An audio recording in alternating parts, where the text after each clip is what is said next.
On This Week in Sales, we're going to be taking a look at shaming people, not just any people, shaming salespeople on LinkedIn, what high growth companies do different to negative growth companies, and B2B marketplaces, and a whole ton more. My name is Will Barron, and one half of this show, Victor Antonio, sales legend, absolute sales legend, joins me by the power of Skype. Victor, how's it going, sir? It is going good. I'm a little tired, Will. I don't know about you, but man, my sleep patterns are off, and I don't know why. Is it too much partying? Is that what it is? I love to think so. I thought it was caffeine, so I kind of pulled back on the caffeine. I thought it might be the imbibing in the evening, a little beer, a little wine, so I pulled back on that. Man, I just can't figure it out. So I'm on a 5 to 6 hour. I guess that's good enough, right? 5 to 6 hours sleep. Do you think that's good enough? No, that's terrible. That is literally terrible. Most people need within 6 to at least 6, if not 8 hours to function appropriately. I know Elon Musk, for example, sleeps 8 to 9 hours a day. So if he can physically do that and he sees the benefits in it, then we should probably do the same as well, right? Wow. Okay, I got to up my sleep game then. Yeah. Thank you, Will, Elon Musk. Appreciate that. Because if Elon Musk is doing it, I guess I have to do it, right? I mean, why wouldn't I listen to Elon Musk, the biggest brain in the universe? Yeah, for sure. Maybe just to juxtapose that slightly, maybe he's doing more than what we are, so maybe he needs more sleep as well. I'm sure as hard as we work, Victor, I'm sure we're not running like 5 multi-billion-dollar companies and trying to replicate the human race and get them on Mars. Yeah, and drilling tunnels. He's doing a project now, I think. Is it in California? Not California. Recently, it was like Florida. He wants to put a tunnel in Florida for electric cars. Latest project. By the way, but here's the thing. He said he could do it. I remember the number. He said he could do it for like $30 million. And everybody's like, what? $30 million? How is that possible? Well, apparently Elon thinks it's possible. For sure. Well, the Boring company, which is doing that project, and they want to do a tunnel in LA as well to cut some of the traffic off there, was a joke. It started off as a joke, and he just had so much engineering knowledge and expertise within all these companies that they were like, okay, we'll spin this off and we'll give it a go. So that's the kind of level he's playing at. Well, the man's building tunnels, man. So, he's sending people to Mars and building tunnels, man. From the ground to space, the guy's got it covered, man. So that's cool. He's killing it. Cool. All right, let's jump into some sales news. That's what everyone listening and watching is here for. So, first article here from globalnewswire.com. 87% of high-growth sales organizations take a value-based approach to sales, according to new research. Now, just to give you some numbers here, Victor, this is research done by ValueSelling Associates. 87% of high-growth companies take a value-based approach. 45% of negative growth companies take a value-based approach. Is sales success as simple as just taking a value-based approach to selling? Could we just wrap up the whole show, all our content, and just go down the value-adding route? When I first read this, that you posted here, I go, what? Like, duh, why not sell value, right? Like, who doesn't sell value? But then when I looked at the details of the report, I said, okay, I see where these guys are going. So I'll let you finish up the second part. But yeah, value-based is obvious. Sure. And there's loads of data points in this article, which you can find over at This Week in Sales in the full show notes. Another point I pulled out from here, again, 1 point from about 15, was that almost half, 47% of high growth companies focus on upskilling their salespeople in presenting in virtual settings, whilst only 13% of negative growth companies do. And my conclusion from a lot of this data that they've pulled out here is that high growth companies care about the employees, they're training them, they're giving them the tools to succeed, and that's what's making them a high growth company. Is that a reasonable conclusion? Yeah. When I read the data, I go, okay, so essentially, positive-minded companies basically see the value in training. Negative-minded companies don't. That's really the whole article. But some of the data points were, rather interesting. But a lot of it, I was like, yeah, duh. You know what I mean? Okay, that's obvious. So I guess it's the whole thing. If you invest and you believe in training, as you say, upskilling, whether it's virtual or not virtual, you're going to have a positive mindset towards training. If not, your sales are going to suffer. So I get it. I'm with these guys. I'm with BSA on this one. Yeah. And let me ask you this, Victor, because I've just interviewed Aaron Ross of Predictable Revenue fame, and the conversation came down to this point of using the scientific method, so having a hypothesis and then A/B testing whether it's right, and keep going down that pathway until you find the truth, what's real. And then the other part of the conversation was, we just need to simplify. We need to suss out what works, what doesn't, get rid of everything that doesn't, and focus on the most important things. Keep the main thing is is the rhetoric that I always say to myself. Do we overcomplicate a lot of this, Victor? Should we just be keeping the main thing, and then testing our assumptions? The main thing. I love that phrase. The main thing is the main thing. Keep the main thing the main thing. It just sounds like one of those Dr. Seuss riddles. Keep the main thing the main thing. That's what you do. First of all, the A/B testing, that's an obvious one there that you're going to have to try to figure it out. But I do think when you're talking about, and I love when you always say suss out, that we have to suss out what we don't do and do not need. Because I think, and we should find some numbers on this, well, maybe for the next podcast, that, when we look at technology stacks, are we just relying too much on technology and overcomplicating the process? Mm-hmm. In other words, sales at its very essence is still two people essentially talking, seeing if there is a value exchange, and if there is, let's do this. But sometimes I think we get layered with technology that we're moving farther away from people than closer. Sure, and Aaron's spin on this, I don't want to give away the whole episode. You can find it over at salesman.org and all the content. But a lot of what Aaron Ross of Predictable Revenue preaches is that when you sub-segment out the sales roles, then you've got more opportunity. You're not overwhelmed by the burden of technology and automation because you're only using one element of the sales stack. So things become more streamlined and more humanized when you do split out the roles like that, as opposed to me and my background in medical device selling, where I had to prospect, close deals, account manage, customer success, expand accounts, all this stuff. If I was doing this now, I'd probably have about 15 different tools that I'd have to use just to stay on top of all the data information coming in and to analyze some of it. And so that might be overwhelming. So perhaps, is it fair to say maybe some of the solution, if we are overwhelmed by tech stack and we want to simplify things, is just to sub-segment out some of the sales process?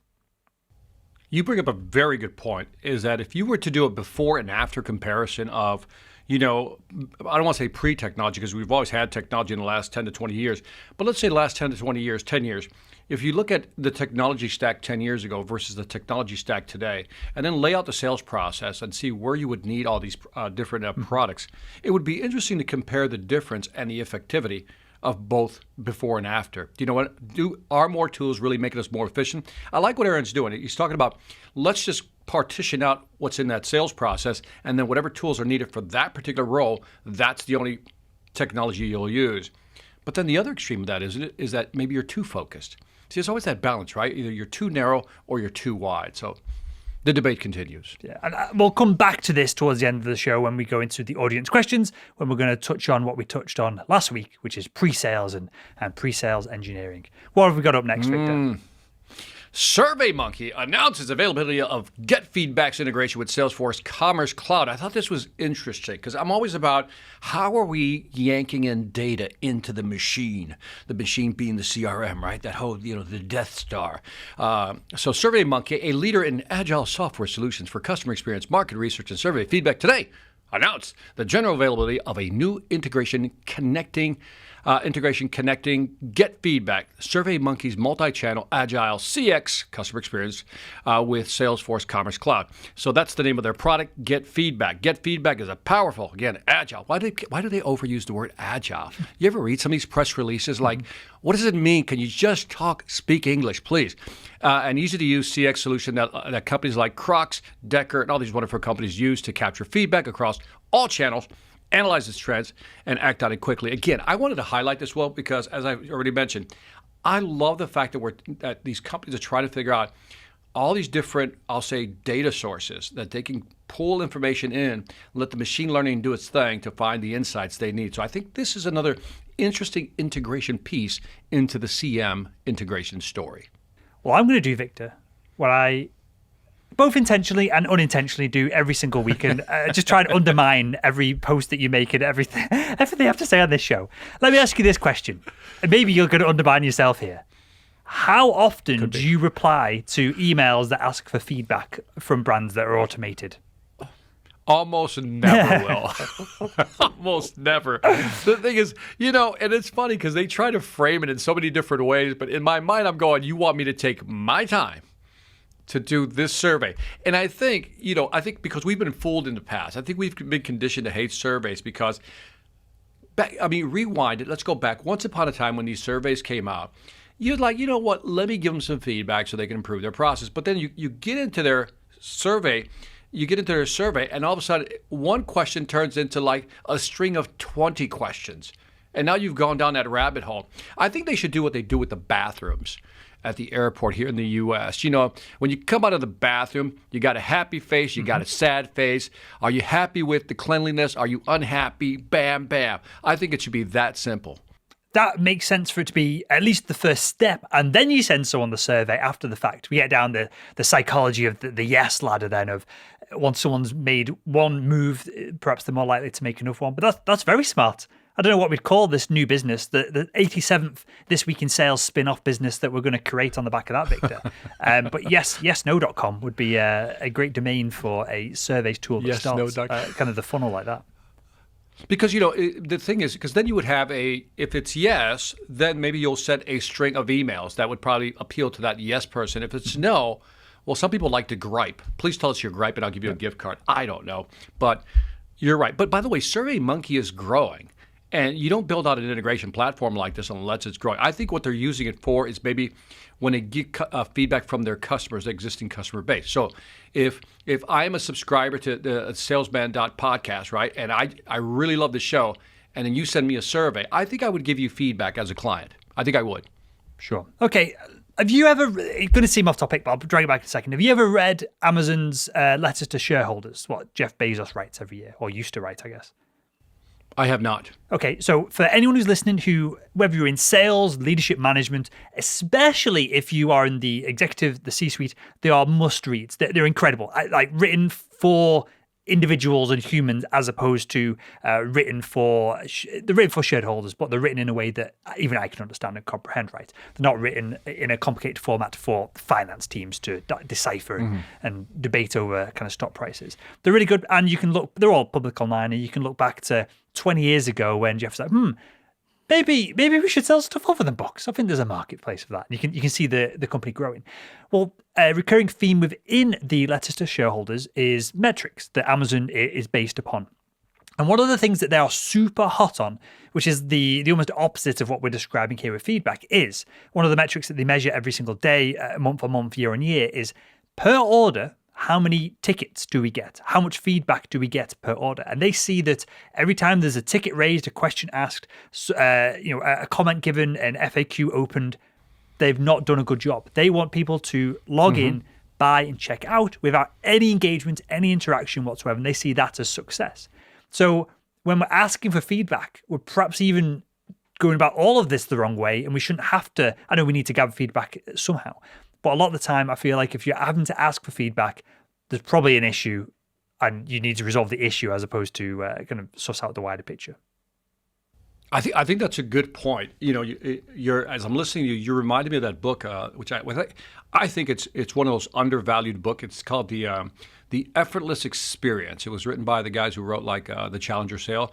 I think it was Matt Dixon and I forgot the other guy's name. He's going to yell at me. Brent Adamson maybe, and a guy named Tolman. But in there, they came up with their own metric. Instead of using the NPS or the CSAT, customer satisfaction score, they basically highlighted something called the customer effort score. And the lower the customer effort score is, the better, which is to your point, that if somebody has to ask a question or, in your case, generate a ticket, then you failed or you're failing the process. So great point.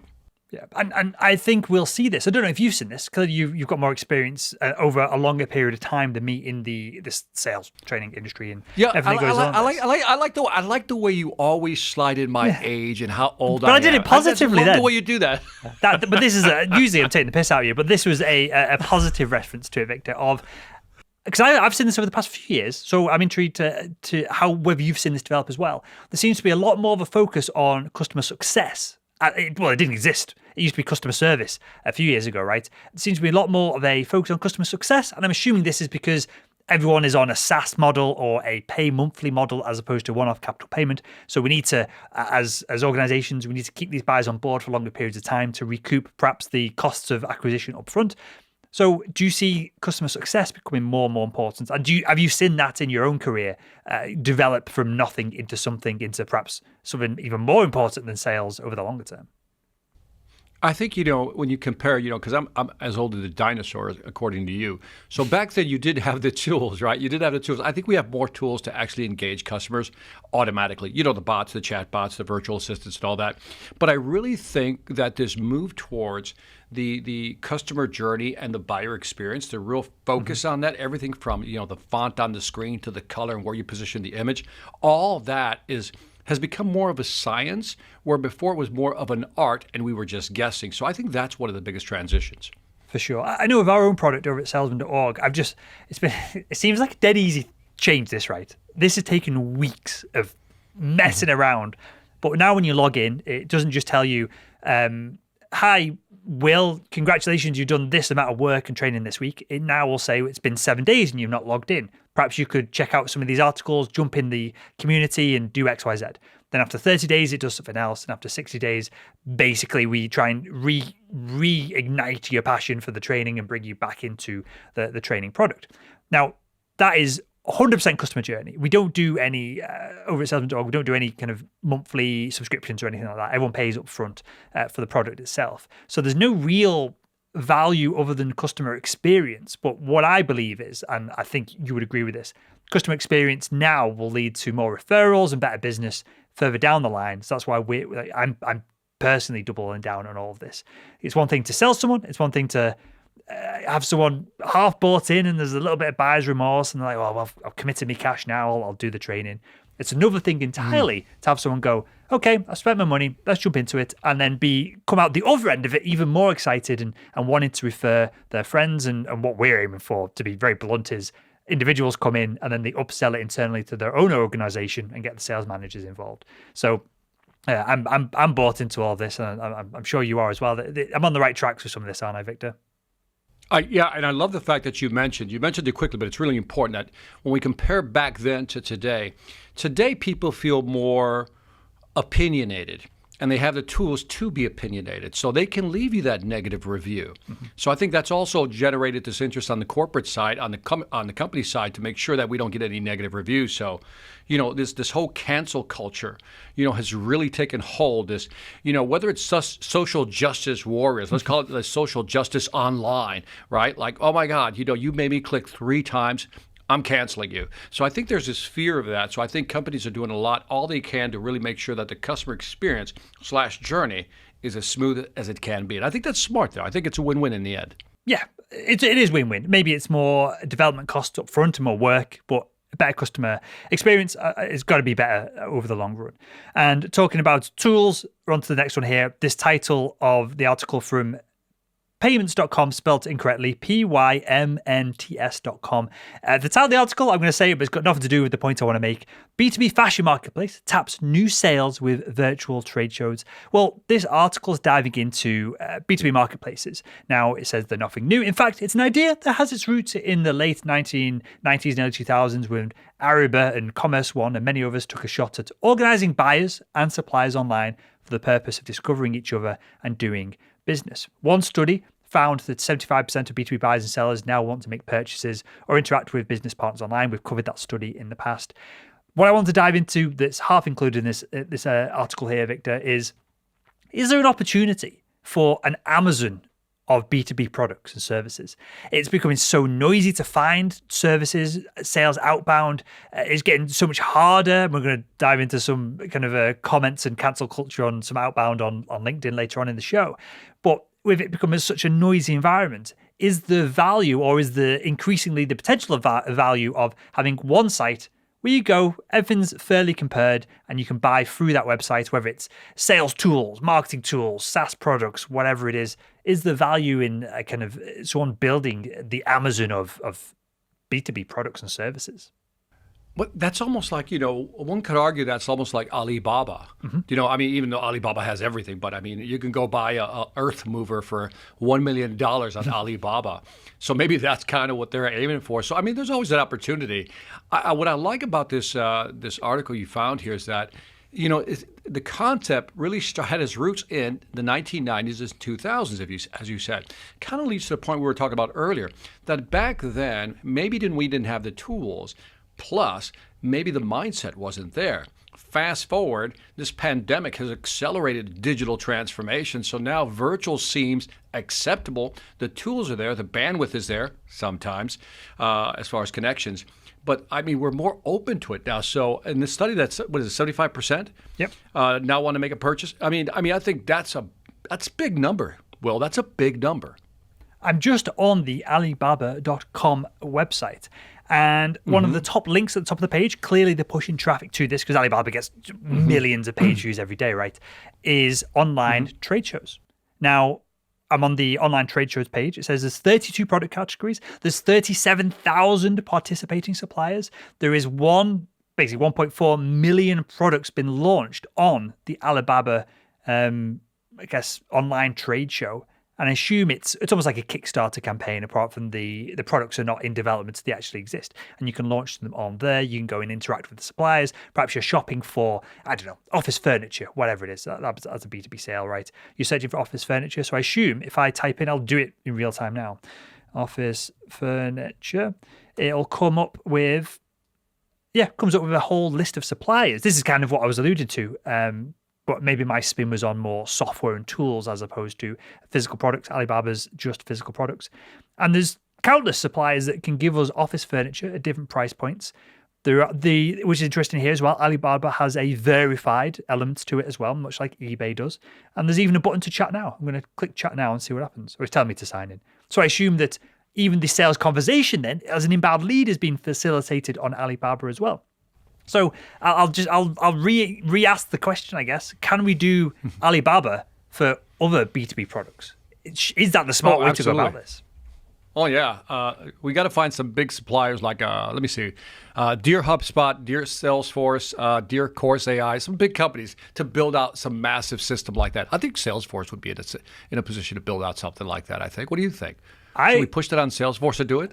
Well, Salesforce has an app marketplace, right? Other companies that have these APIs and integrations have app marketplace as well. Obviously, Salesforce should be the giant it is, as the biggest and leading one.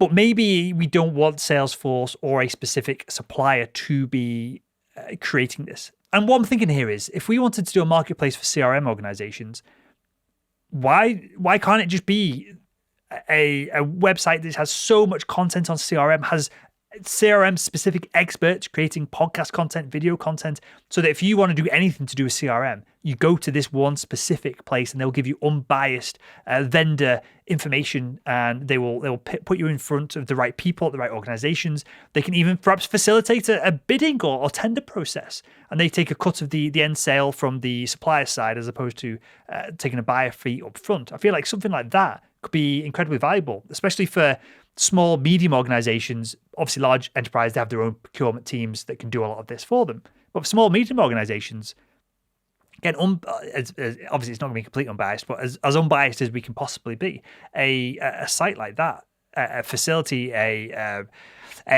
program like that could be incredibly valuable to them. And of course, if you're delivering leads and super hot inbound prospects to all these companies, they're going to be on board as well. Well, I like the idea. I mean, it's a lot of content curation and a lot of, revising of information because of all the new developments every week, so forth and so on. So I know there's a website out there. I don't remember the name, but it's a website dedicated to reviewing CRMs and doing these comparative analysis. But I forgot the name of it. But it's out there, and the opportunity is there. Well, I googled CRM reviews. Top search result in Google is pcmag.com, so clearly not relevant whatsoever. G2.com, somewhat relevant, although I'm skeptical of how biased some of these review sites are. Softwareadvice.com, again, not very specific. TechRadar.com, not specific at all. There doesn't seem to be. TrustRadius.com, again, somewhat skeptical. Fool.com, which is a finance website. Business.com. These are all, I'd have to go for each one. It would be unfair to say. What I was about to say is these are clickbaity articles to just drive clicks, as opposed to full-on reviews of in-depth reviews and recommendations on products and services. But it seems like there's a market out there. It's another spin-off business for us, Victor. Yeah, I mean, there's a lot of, and I remember seeing it. I know it has CRM in the domain name, but I can't remember what it does. I can't see it either. But anyway, a lot of opportunities. You know what? That's why people should listen to this show more often. They're going to get great ideas and launch mega companies. They should give us a slice of the pie after they get big. That says, I just keep reminding them of that, Will, to make sure that if our conversation generated was a catalyst for any idea, we should be allowed at least, I'm going to be generous here and say, we should be allowed each 1% of that company's value. You take 1%, I'll take 15%, and everyone is happy. And with that, Victor, tell us, we've got another story here on CRM.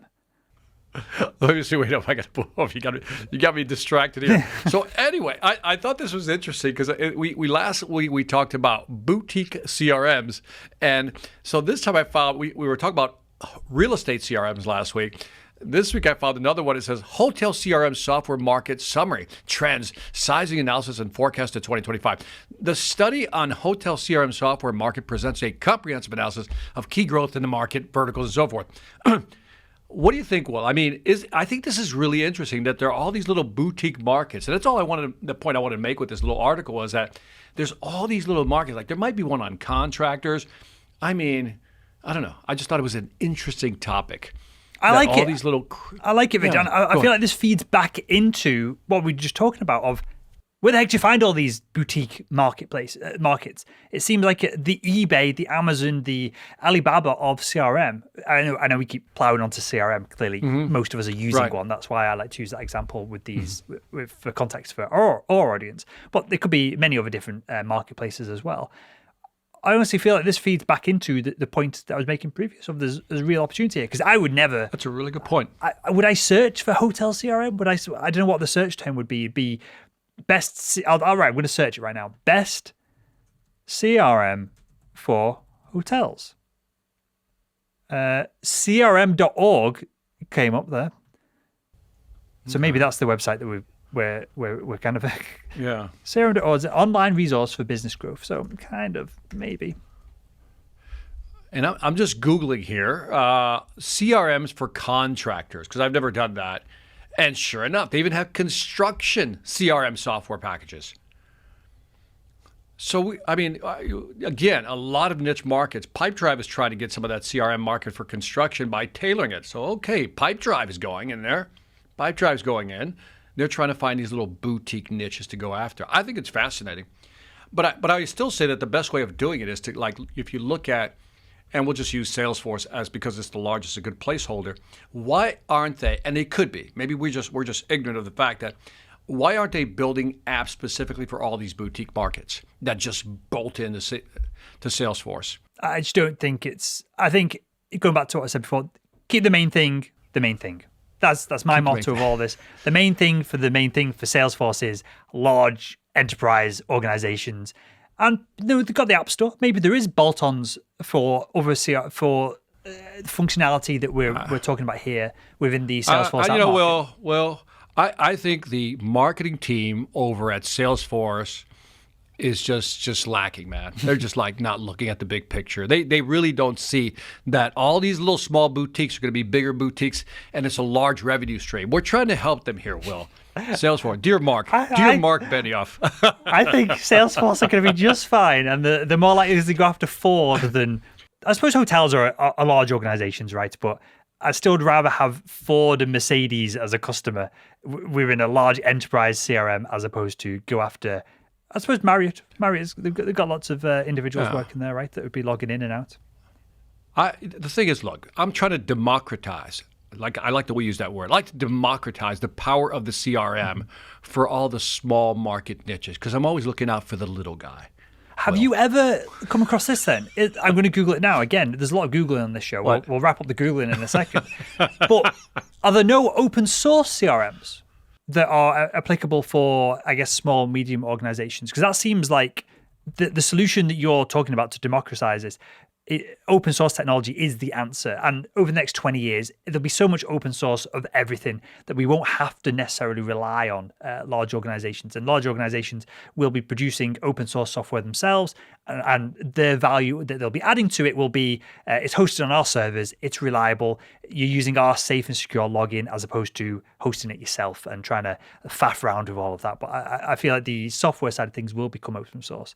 So I'll just Google open source CRM because that's probably the answer that I know as you described it, that's what I'd be looking for.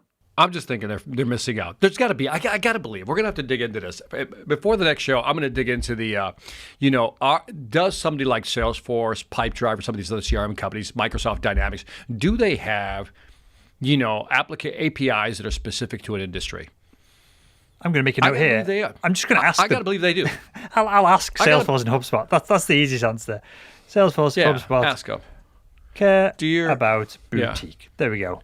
Real time scribbling stuff down in the show notes. So let's move on now. There you go. Victor, to your turn. Showpad partners with 3Kit to improve buyer experience through enhanced 3D visualization and augmented reality. This is over at By the way, I can tell you get excited about this subject because your voice goes up a couple of notches.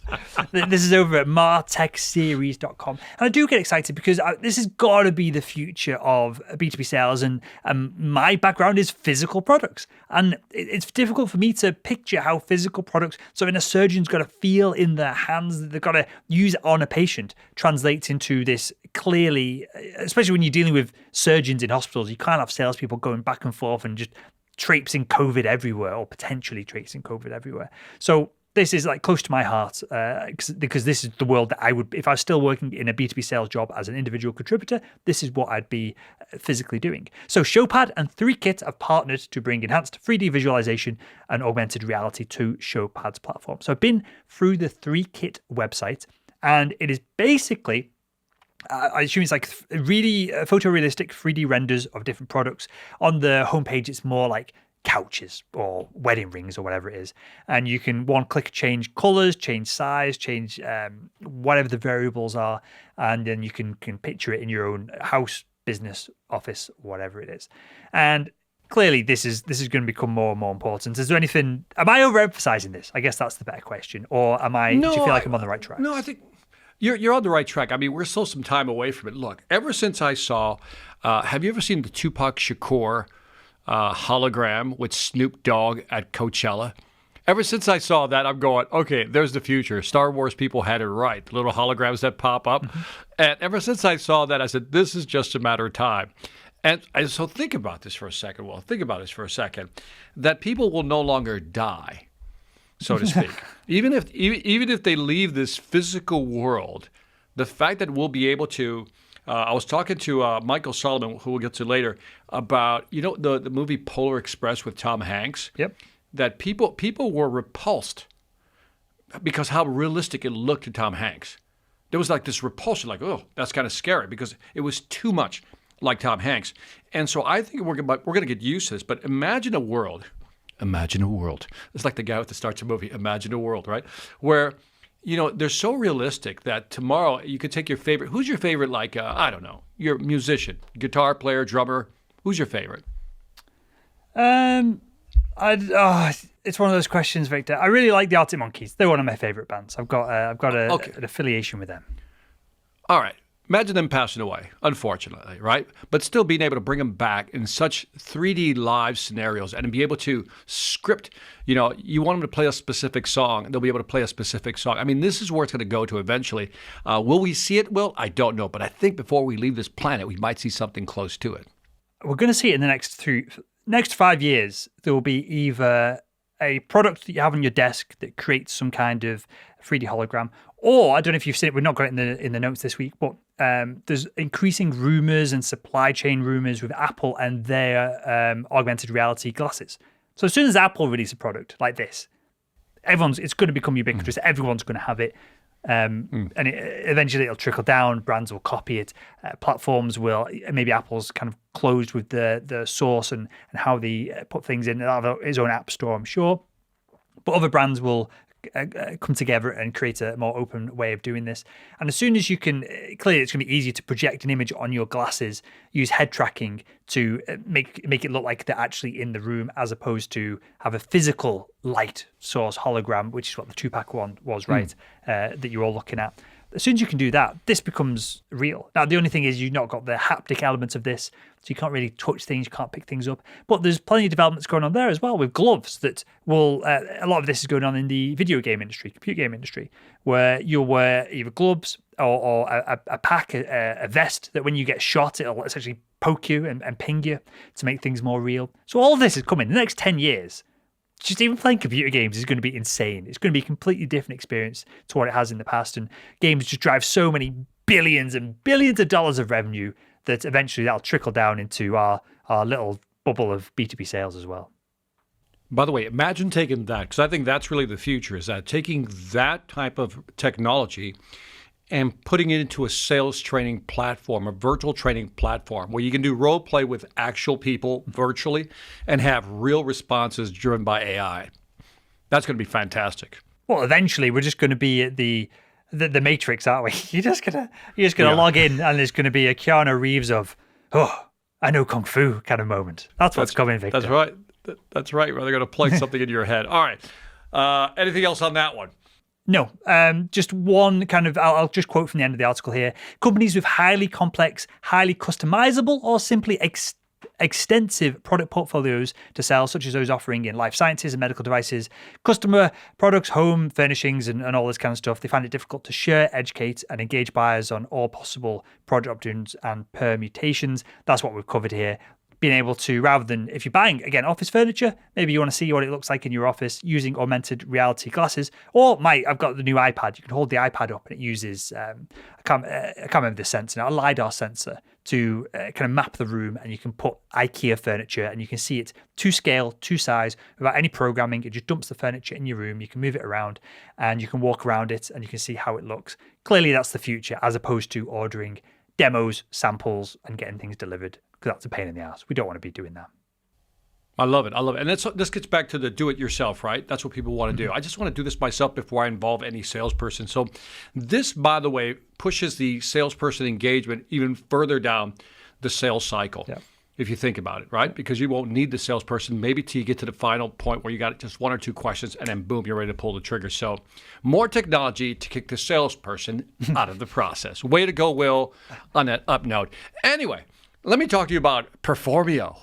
I love that name. Performio announces a major growth in North America. Performio, the leading enterprise-grade incentive compensation management software solution, has announced 110% growth in North America for FY 2020, the first full year of operations since being acquired in 2019. Performio debuted on the Gartner Magic Quadrant, because everybody wants to be on the Magic Quadrant. Did you know that, Will?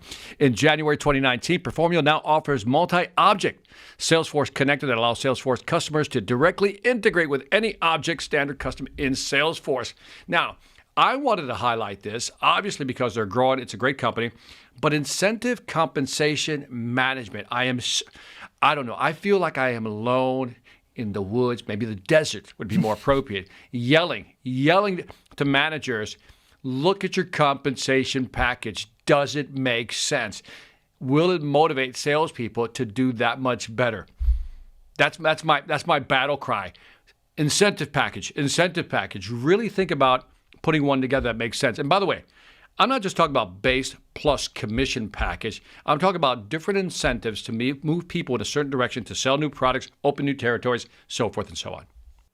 How much of this, I don't know about this service in particular, but how much of this is automated, in that it looks that you as an individual, that you perform better when there's less base salary but more commission over time, and perhaps it changes some variables? Obviously, I would hope a real person would have to sign off on this. I'm sure HR wouldn't allow this to just go on in the background and be kind of constantly tinkering with things, and that might annoy salespeople as well. But how much of this is automated? How much analytical data can be pulled from this?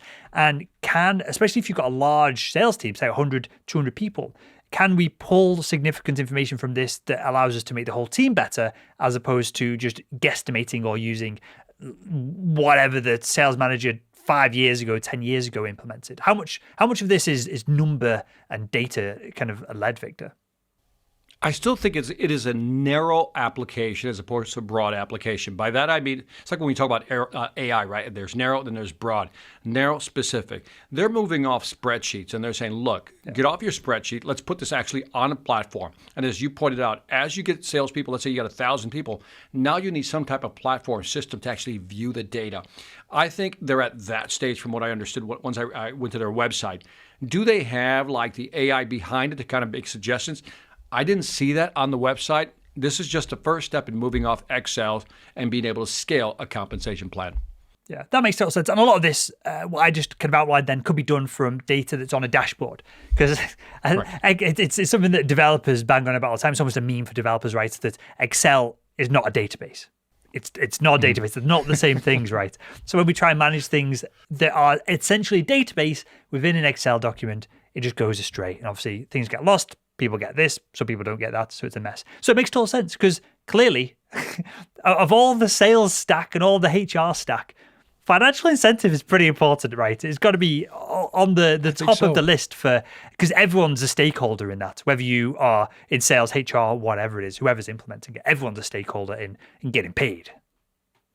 Years ago, I read a book called GMP, The Greatest Management Principle. I forgot who the author was, but he basically, the greatest management principle is this: reward the behaviors that you want repeated. Simple. Which is what an incentive package is, right? That's it. I mean, he could have just wrote one page and the book was done. Yeah. But I still remember that book. I still have I think the first edition of the book. And I always thought it was just brilliant because it was so obvious. Reward the behaviors you want repeated and don't reward the ones you don't. And I think putting together an incentive plan. I mean, let's zoom back. You sold for the medical device industry. So let's go through what they go through.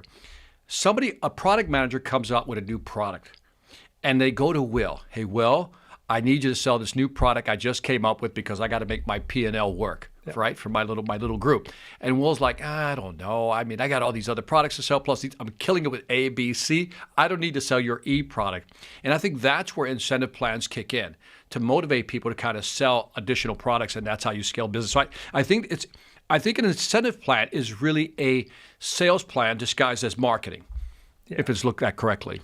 That makes sense. It's funny. I'm smiling as you say that because there'd be, say, 4 or 5 product managers across, for me, in endoscopic sales, right? Camera systems, which is where I made all my money and all commissions. Then there'd be, I don't know, whatever it is, endoscopes, which are useful and valuable to us as well. And then there would be the bottom kind of crappy products that no one ever cared about. And we spend loads of time with these product managers. These product managers, we trying to get these product managers jobs. And it's just this kind of like shuffling about of, we've got all these products. Someone's in the organization's paying for the R&D of them somewhere. We don't want to drop them just yet. They should probably just drop them. And it reminds me of that, I don't know how true this is, but when the anecdote of when Steve Jobs went back to Apple and they had like 300 products and he narrowed it down to like 4, and that's how he turned Apple around. It reminds me of that a little bit, of these obviously legacy products that some product manager that we don't care about is trying to give us like 50 quid Amazon gift cards for selling 20 grand's worth of something.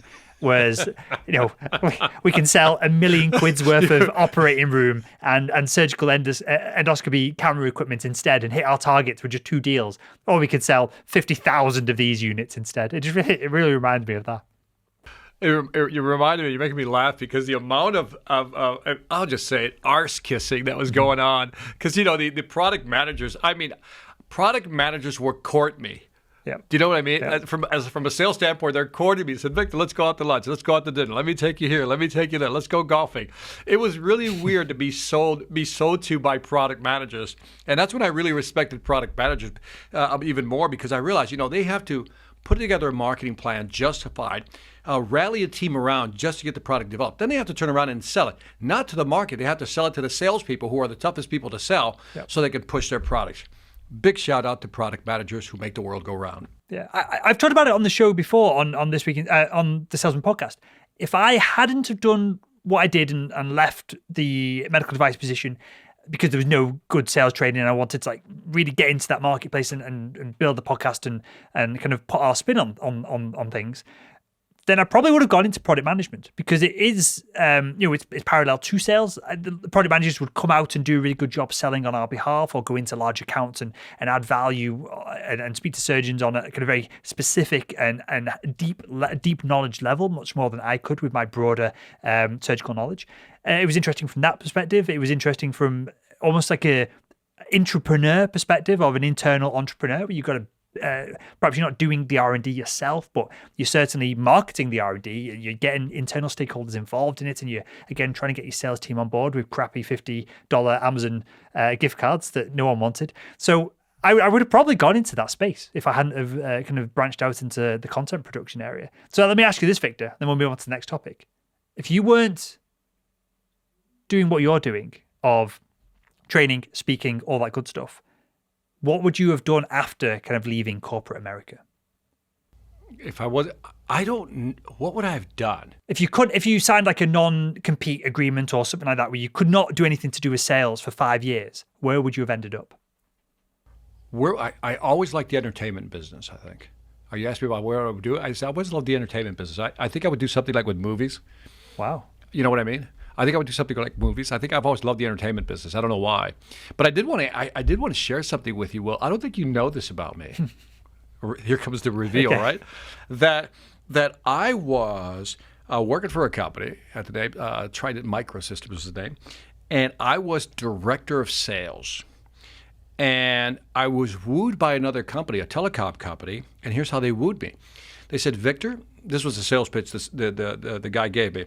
His name was Steve. Steve said, Victor, if you ever want to move up in corporate America, really be well-rounded, you need to go into product management. And so I actually left sales and went into product management, where I managed a software team of 9 people. And we developed something called Fiberbase, which was a network management tool for managing fiber optic routing systems. And so it was interesting because when I went into product management, and you have to run your own P&L, I did learn a lot about product development, marketing, so forth, and how to deal with salespeople. And I did that for like 2 years. And then I went back into sales, and I think I had a totally different perspective. So that's why I really respect product managers, because I know how hard it is to do that job. It really is hard.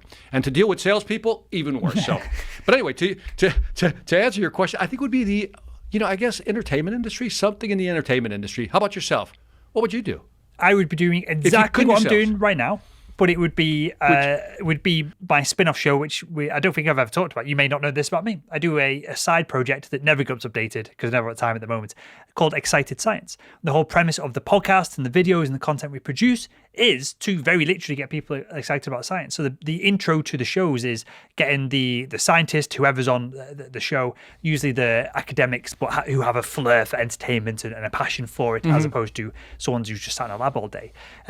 I asked them the very basic question of, what about your research would get an average person really excited about science? And then they throw it at us. So, I love that. I love that concept, man. That's a great concept. Bravo, Will. I like that concept. So eventually, when all of this wraps up, eventually, Victor, when we sell This Week in Sales and all the assets and the IP for $50 million eventually, mate, that's what I'll be doing full time for the rest of my days. Because I like that idea. That's a good idea. Yeah. I love the name of it, by the way. Excited Science. That's really good, man. That's really good. On that note, let's get back into what we're talking about. I want to talk to you about a new book that I just read. And I read it, Will. Listen to me. I read it. It's called The New Chameleons, How to Connect with Customers Who Defy Categorization by Michael Solomon. Now, consumers have changed. Here's the description. But the market categories used to identify them have not. Male or female, work or play, online or offline. These and other market categories are no longer relevant. What I loved about the book is that he talks about 7 obsolete dichotomies or models of how we look at people in the market. And this book, I am a fan. I don't know who Ernest Dichter is. Ernest Dichter was into consumer behavior in the 1950s. He was big. There's a guy by the name of Paco Underhill who wrote How They Buy, who was another researcher on consumer behavior. And I think Michael Solomon is, I don't want to say following his footsteps, he's just joining the ranks. And this book really makes you go, okay, I need to kind of look at how I view my categorizations differently. So if you're in sales, I don't know if I'd read this, but if you're a sales leader, I would strongly recommend this book because it really allows you to look at the market spaces differently now. Because everything from, even when he talks about the male-female part, section about the dichotomy, we think it's male and female. We obviously know that today, because all this gender bending, right? There's new markets being created. That's just one of the dichotomies, the offline versus online. We've talked about this, where you're web rooming or showrooming, right? Web rooming, you see it on the web, then go buy it physically. Showrooming, you see it physically, then you buy it online. So he talks about how all this is blending. It is a great book, backed by research, highly recommended. I'm not sure if gender bending is the politically correct way to describe that, Victor. But I don't know. Well, what is it? I don't know either. Anybody. I don't know either. I keep hearing everything. So there's what is it? Pansexual? Do you know what that is? No. I mean, we're going to get in trouble here, but I'm not making. I just don't know what it is anymore. But apparently there's a spectrum now. between male and female, whatever that spectrum is. What the book is highlighting is it is acknowledging that spectrum, and that we should market to that spectrum differently, and that's one of the dichotomies. That makes sense. Well, so that's one example. What would be another example of a categorization, perhaps for a B2B product or service, Victor, that's seemingly worked at one time and now doesn't work and needs redefining? What would be another example of that? I think his online, offline was the most broadest of the categories that I related to, because it's how we buy. And whether it's B2B or B2C, but let's stay with B2B. It's how we're buying today, and that is we want to go further into the buying cycle on our own. We want to take the journey on our own. It's how we connect with them, and we know this already. We talk about this all the time. How we connect with them on that journey. And then, again, in the end, they're going to make a decision. So I think that, to me, was the biggest, I guess, stretch. His whole thing is people don't buy vertically. Like you sell here, they buy that. They buy this, and they buy horizontally. And by the way, that gets into upselling and cross-selling and all these other wonderful things. But I think the AI piece is going to help, because if I can pull together, and I think he uses the word constellation of items people bought from different markets, I can then begin to predict whether or not they'll buy my product. I don't know if I answered your question, but I think that's the easiest way I can put it. Yeah, that makes sense. One thing that I do see, so Amazon must have the best product recommendation machine in the world. Is that fair to say? Fair to say. They never recommend me anything that I would ever buy. It's always trash that they recommend me. So I don't know if I'm buying random things because I buy a lot of stuff from Amazon, right? I barely ever search the internet for most things now. I'll go to Amazon first. And I'm happy to pay a little bit extra because it's free, same or next day delivery and all that good stuff. But their recommendation engine is, for me personally, is rubbish. So it seems like there's still a lot of work to do for this. I haven't thought about it till you just said that now. I was reflecting. I go, how does it work for me? When it comes to recommending books, because I'm an avid book reader, it does pretty good, actually. But when it comes to the random products I buy, you're right. I don't use it at all because it doesn't predict anything. It just shows me a comparison table at the bottom. Here's the product you're looking at, and here's similar products. That's all it does. So, yeah, now that I think about it, you're absolutely right. Jeez, Jeff Bezos failed on that one, I think. Yo, Jeff, no wonder you left. Give it to the other guy. What's the other guy's name now? The new guy that's taking over. Who cares? He's not Jeff Bezos. Who cares who he is? Well, wait a minute. We got to pay a little homage here because we got to find his name, because this guy actually was the guy who pushed AWS, the Amazon, web service, and his AWS was actually generating more revenue than the Amazon business unit itself. So let me see. I'll put new. We got to give this guy a little respect here. New Amazon CEO. Let's see, who is this guy? Let's see. Here he is. No, that's not him. That's still Jeff. By the way, do you know what Jeff Bezos' middle name is? Preston. Preston. Because I've just Googled exactly the same thing as you. And I Googled Amazon new CEO, and it comes up with Jeff Bezos. That's how important Jeff Bezos is versus this schmuck who's took over for Invicta. And we're gonna leave it with that. Amazon. By the way, Andy Jassy, a 24-year Amazon veteran. Look. Okay, I don't even know Andy, but I'm going to defend Andy because for all I know, he's like the Wozniak to Steve Jobs. Wozniak was the real brain. Steve Jobs was just a creative genius who said, hey, I have an idea. What if we took this, flipped it over, turned it on the side, stuck a plug on the side, and made it work? Okay, you guys figure out how to make that work. For all we know, Andy Jassy is the Wozniak in Amazon. I'm sure he is. I'm only playing. Also, let us know what you think. By the way, we haven't even plugged this. Leave us some feedback on thisweekinsales.com. Always looking forward to hearing your feedback. Love the feedback. So anyway, please leave us some. Any cease or desist letters from Amazon.com, please send to Victor directly. Everything else, thisweekinsales.com. Okay, so have you been following this next story, Victor, about shaming salespeople on LinkedIn? I have not. It wasn't until I read your notes. I go, what? So I said, okay, I read it. I digested it, but I'll let you take the lead, and then let's talk about it. Okay, so this was all over my LinkedIn newsfeed. Now, I maybe check LinkedIn kind of once, twice a day just to keep on top of things. I don't use it as an outbound prospecting platform. I'm not messaging people. I don't add people on there, but I'll accept people who add myself and anyone has a message or anything like that. Sometimes our customers will sometimes use LinkedIn to drop me a message rather than email, whatever it is. So I do check it perhaps once or twice a day. Now, Jeff Molander, who is a LinkedIn trainer of, a sales trainer of 20 odd years, a sales communication trainer, made a LinkedIn post and he outed and I'm going to quote it because this is an opinion, right? Shamed a young lad called Hans who sent him some cold prospecting outreach on the platform. Now, the outreach they sent was not particularly customized, wasn't a great sales message.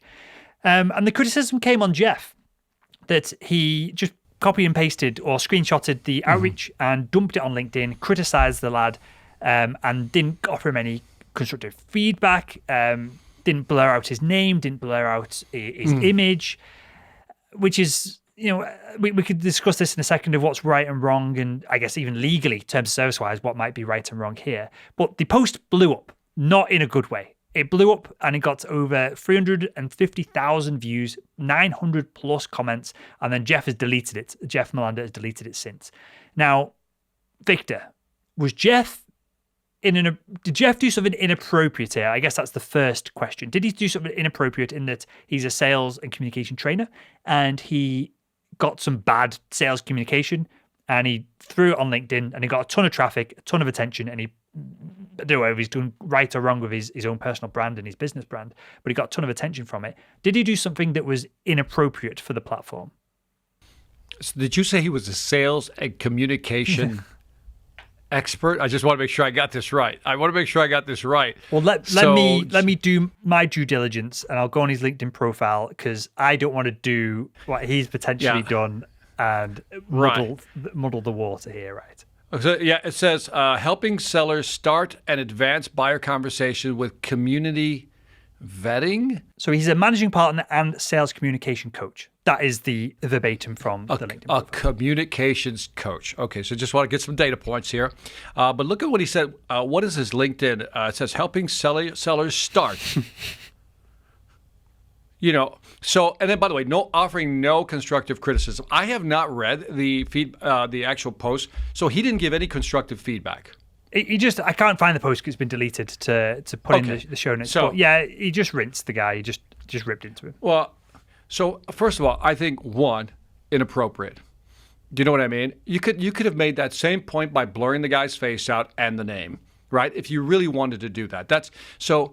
You can't call yourself a communication expert or helping buyers get started, sellers get started when you start ripping into somebody. You know what I see today a lot, Will, and I think this is I don't know, maybe it's just our society today, is that young people, and I mean that in a disrespectful way, I mean that in a very positive way, young people who are coming out of college, let's say 25, 26, 27, they're trying to get their legs underneath them. They don't know what they're doing sometimes, right? They're trying to figure it out. And it's our job as leaders, people who've been there, because we've already taken the slings and the arrows. We know what that is to be ridiculed. And it seems like we should take more of the high road here. Do you know what I mean? And actually help them out. I get a lot of, come on, you get a bunch of these spam things from people. And I kind of want to respond sometimes with some snarky. I said, no, I just don't respond, right? And if I do respond, I said, look, this is really not a value statement. Send me something that has value. Maybe I'll read it. But to put them on blast and put them online, to me, it's a jerk move. Total jerk move. I am not saying that Jeff Molander is the jerk, just that move right there was a jerk move. I think that's fair. Is that pretty clear? That's pretty clear. That's fair. And, not cool. Part of the backlash on this, Victor, was, and again, this is an opinion as opposed to a fact. It's difficult to be objective about this. It's all subjective. A lot of the backlash was Jeff just not redacting. I think he's done a redaction video now, for what it's worth. Sure.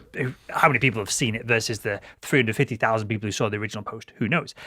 But it was the fact that he didn't back down from this, which is fine. If he believed he was right, fine. He didn't show remorse. No. And his ego was getting the best of him. Yep. And he's like, I refuse to be bullied online, is probably what he's thinking. My opinion is my opinion. Here's who I am. I mean, he went through all that, and we all go through all that. So I'm not criticizing Jeff because I've done that in the past, and I know you've done it in the past, and everybody listening to this has probably done something where you make a statement, you put it out there, and you just don't want to back down because you're like, well, that's my opinion. That's how I feel. This is my channel, my account. Why can't I say that? And you feel all offended. Until you realize that it's just not cool. Until you realize you're wrong and you look like a fool. And just to double down on this, Jeff commented on one of my posts. Here we go. Jeff. Here we go. So I posted a LinkedIn guide. I got your back, Will. Will, I got your back, Will. I got your back. I just want you to know. I posted a LinkedIn guide from a friend, Sam Dunning, who created this LinkedIn guide. It's only a $5. It's basically a tiny book. And Sam's done really well on LinkedIn. So I wanted to share it. I wanted to kind of pay it forward with him, and because I think he's doing good work. So then Jeff commented, and hopefully we can have this on the screen as I say it. He commented, absolutely, I want to build a professional brand and crush it. Then he tagged in Mark Praley and says, let's, ? So I was like, this is bloody sarcastic because you're supposed to be an expert in this. Then the comment from Mark, this is the one. This is the one, Victor, that got my back up. Mark says, okay, maybe Sam can help us get out of the hole, Jeff. I assume he's referring to the fact that Jeff had so much negative feedback on this original post. Right. Mark continues, right. You've got your memes, platitudes, positively placards, an empathy wagon fueled up and ready to go. I think he's undermining the power of memes on social media here. It's probably one of the best ways of communicating and getting attention, which just shows how redundant Mark Pilley's opinion is on this. That so many, even Elon Musk was making comments about memes and the effectiveness of them not too long ago. I think it was on the Joe Rogan podcast. He was saying how effective they are at communicating complex things in a picture and a few lines of text. So when I'm afraid, Jeff, when you and your crony Pele come and commenting on my posts, that's it. The game's up now, buddy. Yeah, I think it's always interesting how the amount of testosterone that kicks in, in some of these conversations. It's just I used to participate. I don't any longer. I just don't want to have any of these discussions with people. I'm going to go back to the point, dear Jeff Molander. Not a cool move, man. Just not a cool move. Now, if you wanted attention, you got it. If you want some notoriety, I use that word very specifically. If you wanted notoriety, you got it. If this benefits you in some way, great. But at the same time, just remember that kid you made, and I don't know if he's a kid or a guy, that guy you made fun of had to put up with all that crap. And that right there is not good karma, man. That's just horrible karma. That's not cool. No. Not cool at all. Do you know that maybe secretly we're aligned on this? I would love to start getting into some online arguments, Victor. I would love if LinkedIn turned into the drama fest that what YouTube is of doing music videos, just slamming each other, going back and forth and driving tons of clicks and attention. If I could do a music video accusing you of something inappropriate, I would definitely do it for the clicks and the views. I would love that. I would literally, genuinely, as long as it was all done lightheartedly, because I'm sure all these arguments on YouTube are done with the knowledge that we're driving each other's attention and traffic up. I would really enjoy that, but it's not appropriate for a business platform. No, look, there's so many cynical sites, so many cynical platforms out there. You want to make some cynical comments, go to Instagram, make your videos, Twitter, Facebook. I don't know. Am I a LinkedIn snob that I'm like, I don't want to see anything about politics, I don't want to see anybody petting puppies. Okay, I don't want to see that stuff. It's a business platform. Let's keep it business. Let's all try to crowdsource each other by saying let's keep it above the fray, and let's maintain a certain standard. That's my attitude towards LinkedIn. I want it to be a home for a business intelligence. Emphasis on the word intelligence, by the way. I think there's one flaw. I think there's one flaw here, Victor. Yeah, the human flaw. Yeah, I was going to say, intelligence. This is massively variable across the members of LinkedIn. I think this is the problem to the utopia that you're pitching here. Will. Let me dream. Well, I want my Shangri-La, my utopia. I want that. But anyway, I'm hoping that LinkedIn remains one of these places where, some of the nonsense is muted. I love when people criticize other people on LinkedIn because it's almost like it's because I don't see it as bullying. I don't see it as, people just trying to, mute people. I think it's people saying, hey, come on, stay in the lane. It's a business lane, stay in the lane. But I think, shaming somebody like sure. Jeff did is not cool. And I think we've shamed Jeff enough on this show. I think Jeff, that is fair. You're probably a cool dude, man, but jerk move. Anyway, on that, here's a story that really touched my heart, Will. Just emotionally just impacted me. Boomers left behind by jobs recovery. Article by Andrew Murfett over at LinkedIn News. A significant shift is quietly taking place. Don't you love, see that right there, that opening line? a significant shift is quietly taking place. In the U.S. labor market, according to Bloomberg, as a wave of people 55 and older flee. I don't like the word flee the labor force. I think they're basically being booted out of the labor force. Scores of disgruntled. Why do they have to be? Okay, Will, I got a problem here. First of all, look how they use the word like flee. That's running, right? Like running, like scattering, right? Then he goes, scores of disgruntled, right? Why disgruntled? Boomer workers have given up looking for work since the pandemic began, with the participation rate of workers over 55 slumping to 2% since last March, equating to the loss of 2 million workers from the labor force, which is really not that much. Some 2.7 million jobs for workers under the age of 55 have been created since August, with just 20,000 jobs created for workers over 55 in the same period. To me, I read this article and I go, this is one of those, I think Andrew Murphet, if I can just kind of call him out a little bit, I don't think this one's so mischaracterized. I think the real message, I wish he would have gone with, let's talk about how boomers are adjusting to this new market shift. Some people are going to drop out of the market. Some people are going to upskill. Let's talk about that. How did you read this one? So these numbers are difficult, right? The participation rate of workers over 55 slumping by 2% since last March. Well, if you look at 16 to 21-year-olds, I'm pretty sure, because all their jobs have just disappeared. If you're in an entry-level role, they've just all disappeared because offices are closed, McDonald's is closed. All these jobs that a 16-year-old kid would do no longer exist, may never come back in a lot of cases. So that slumping rate is probably 50%, 80%. So right. That's that 2% of over 55s is disingenuous in the way it's been put in here without the context of other kind of age groups. But maybe some of it's true of if you're 55, you've got a bit of cash in the bank, you want to retire early, sod it. I would if I could. I'd be out of the market. And maybe you look to come back in a few, 4, 5, 6 years. Maybe right now, Victor, is a great time to have somewhat of a sabbatical of, all right, sod all this. Everything's a mess. I'm just going to take 2 years off. I've got the savings. I'll come back, see what we're doing, rock and rolling in a couple of years from now. Maybe there's an element of that to some of this as well. But I like that. I actually like that better. Like sitting out instead of fleeing the labor force. Maybe I'm just sitting out. I got money. I got bank.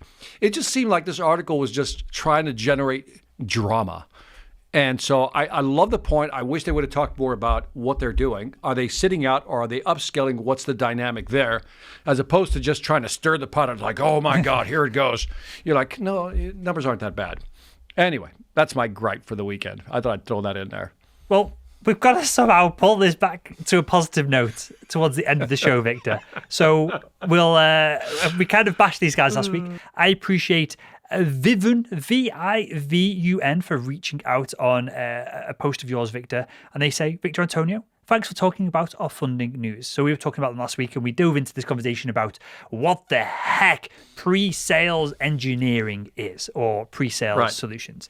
So they say, in response to our content last week, which I'll link to in the show notes of this episode over at This Week in Sales if you want to catch up, they say, we appreciate that pre-sales or sales engineering or solutions consulting or a host of other names is only beginning to be widely known, and we'd love to help answer some of your questions. The common thread under every title under pre-sales acumen coupled with the common thread across every title under pre-sales is sales acumen coupled with a deep understanding technology, a challenging skill set to hire for, which that's fair to say, right? That is challenging to hire for if you want both. Pre-sales professionals command high salaries and cannot be onboarded fast enough by businesses in technology companies. In brief, pre-sales is a department within a technology company that supports sales in closing business through solution expertise. So it's not just sales upfront, which is what we assumed it was from the title.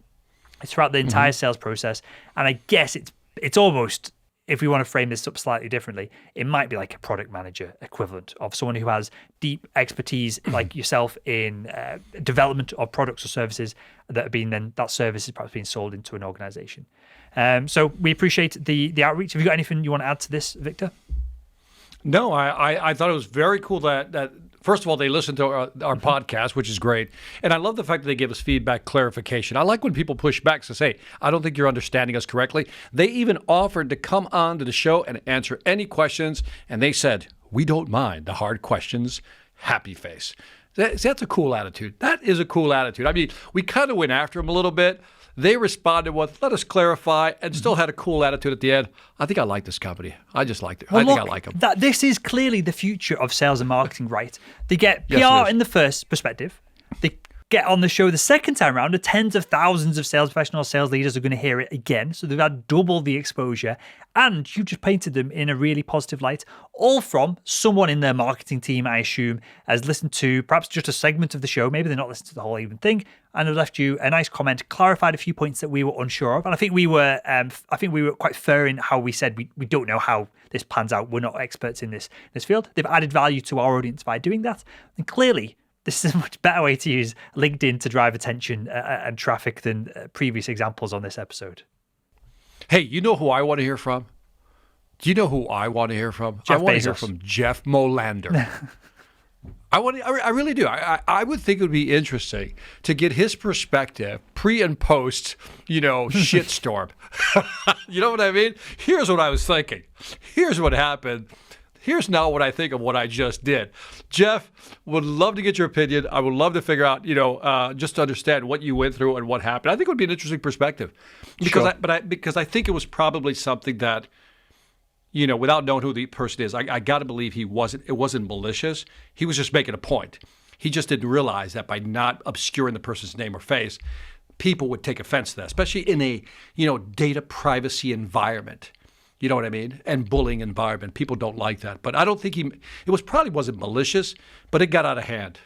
It definitely spiraled. And we got a little bit of what I've seen numerous times when I've posted stupid things. Because we've all done it, right? If you post enough content, We've all done if you it. produce enough content, you're going to say something that you don't mean. It gets taken out of context, whatever it is. And if you're in sales and you have that many conversations, you're going to scupper up. You're going to scupper yourself at some point.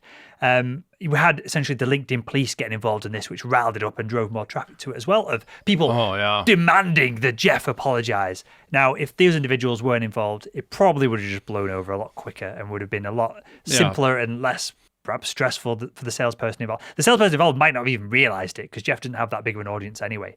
So it was the LinkedIn police that kind of amplified all this.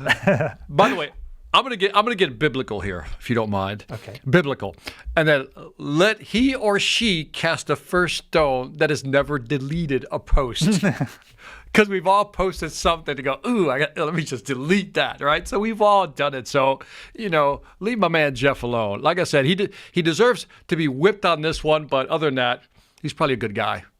Leave us your feedback, Jeff. I'm trying to defend you here, man. I'm trying to defend you. Good. Well, we'll hopefully have a bit of a statement from Jeff next week. And with that, we'll wrap up right there, Victor. That was Victor Antonio, sales legend. You can contact Jeff. We can contact Jeff whenever you want to go on LinkedIn. You can contact Victor and myself, Will Barron, founder over at Salesman Dog, over at thisweekinsales.com. Leave us your thoughts, feedback, any industry news you want us to cover. Drop it in on the form there. And with that, we'll speak with you next week on This Week in Sales.